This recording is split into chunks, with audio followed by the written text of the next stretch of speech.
Hare Krishna, Radhe Radhe. Welcome my channel. तो जी आज का मैंने वीडियो तुलसी पूजन के ऊपर बनाया है। तो जी आप वीडियो पूरा देखना तो आपको अच्छे से समझ में आएगा।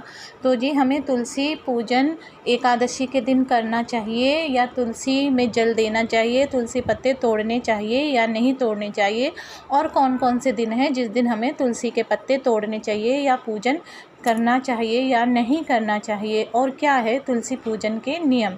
अगर आपके पास तुलसी पत्ता ना हो उस दिन पूजन के दिन, तो आपको क्या करना चाहिए, चलिए मैं आपको इस वीडियो में सब कुछ बताती हूँ। तो सबसे पहले एकादशी के दिन हमें तुलसी में जल देना चाहिए या उनके पत्ते को तोड़ना चाहिए या नहीं तोड़ना चाहिए। तो देखिए, एकादशी के दिन तुलसी महारानी का निर्जला व्रत होता है, तो और वह श्री हरि विष्णु की भक्ति में लीन रहती है।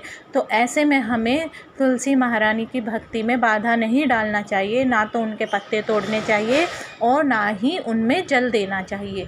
सेम इसी तरीके से रविवार के दिन भी तुलसी माता श्री हरि विष्णु के भक्ति में लीन रहती है, तो उस दिन भी ना जल चढ़ाना चाहिए और ना ही हमें तुलसी के पत्ते तोड़ने चाहिए। एकादशी के दिन हम तुलसी में दिया ज़रूर जला सकते हैं।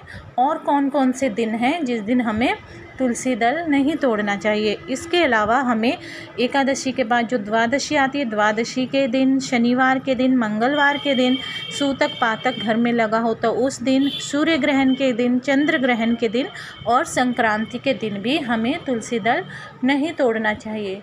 मान लीजिए जैसे कि आप भूल गई हो तुलसी पत्ता तोड़ने और आपको ज़रूरत हो, तो आप क्या करें ऐसे में।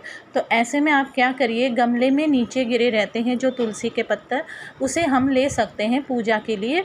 तो जो सूख जाते हैं उसे भी आप ले सकते हैं, उन्हें धोकर आप भगवान के भोग में भोग में आप यूज़ कर सकते हैं। क्योंकि हमारे श्री हरि, हमारे कान्हा जी के भोग में अगर तुलसी पत्ता ना हो तो वो भोग ग्रहण नहीं करते हैं, क्योंकि उन्हें तुलसी महारानी बहुत ही प्रिय होती है।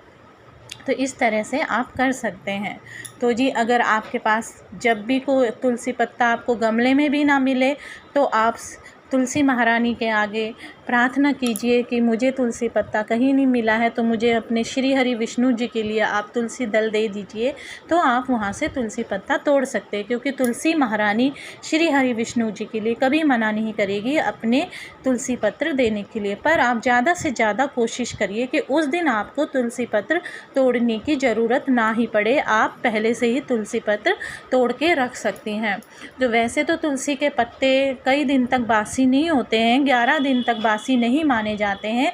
तो आप पहले ही कई तुलसी के पत्ते एक साथ तोड़ के रख लीजिए और उनमें जल देकर उन्हें जल छिड़क कर ताज़ा रख सकती हैं। इससे आपको रोज़ रोज़ तुलसी पत्ता तोड़ने की ज़रूरत भी नहीं पड़ेगी। तो आइए जान लेते हैं कि तुलसी पूजन के नियम क्या हैं। आप सुबह नहा धोकर तुलसी में जब जल देती हैं, तो जिस दिन आप सिर धोती हैं तो सिर को आप बांधकर, अपने बालों को बांधकर ही तुलसी में जल दीजिए। अगर आप सुहागन हैं तो मांग में सिंदूर जरूर भरिए, इससे आपके पति की सुख समृद्धि और स्वास्थ्य में वृद्धि होती है। तो तुलसी की आप 3 परिक्रमा करिए। परिक्रमा करने के लिए जैसे आप एक परिक्रमा करेंगे जब तुलसी के जड़ में थोड़ा सा जल डालिए, फिर दूसरी परिक्रमा पूरी करेंगे जब डालिए, और तीसरी परिक्रमा में आप तुलसी के जड़ से जल देते हुए ऊपर तक तुलसी महारानी जी को पूरा जल चढ़ा दीजिए। अगर आप रोज़ तुलसी पूजन में जल चढ़ाती हैं तो आप रोज़ लोटा भर के तुलसी के पौधे में जल मत चढ़ाइए, इससे तुलसी का पौधा खराब हो जाएगा। तो आप क्या करिए, 1 चम्मच के बराबर उनके जड़ में जल चढ़ाइए, ठीक है। फिर आप क्या करिए, उनको दिया जलाइए और शुद्ध दिया जलाना चाहिए। दिया काला नहीं होना चाहिए और साफ़ सुथरे दिया ही होना चाहिए।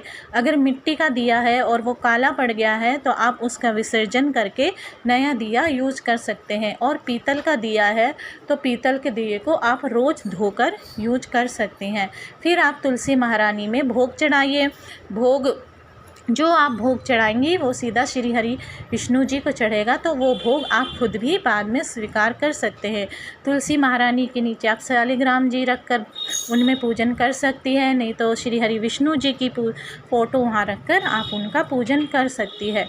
इस तरीके से आप तुलसी पूजन करिए और शाम के टाइम भी आप वहाँ पर रोज़ दिया जलाइए।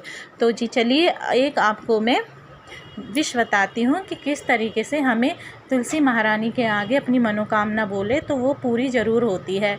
तो कैसे हमें करना है, रोज़ तुलसी महारानी को जब आप दिया जलाती हैं शाम के टाइम सूर्य ढलने के बाद, तो वहाँ पर एक आसन बिछाइए और तुलसी महारानी के सामने अपनी इच्छा बताइए कि आपकी क्या मनोकामना है, संतान प्राप्ति की, धन प्राप्ति के लिए, या कुछ भी आपकी जो मनोकामना है आप तुलसी महारानी के आगे रोज़ कहिए। ऐसे कई दिन तक बैठकर आप ऐसे उनके सामने मनोकामना करिए। आप देखिए आपकी मनोकामना धीरे धीरे पूरी होने लगेगी, क्योंकि तुलसी महारानी जो है श्री हरि को बहुत ही प्रिय है। अगर जो आप मनोकामना करते हैं तो वो मनोकामना सीधा हमारे श्री हरि विष्णु जी के पास जाते हैं, और श्री हरि विष्णु जी तुलसी महारानी के द्वारा आई गई मनोकामना को कभी भी नकारा नहीं करते हैं, मना नहीं करते हैं, उसको पूरा करते हैं।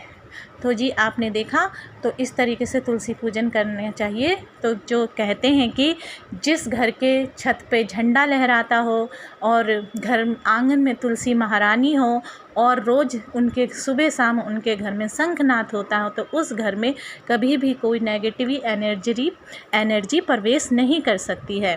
तो जी तुलसी महारानी के पूजन के आपने देखा कितने लाभ है।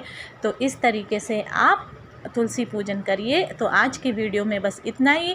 हरे कृष्णा, राधे राधे।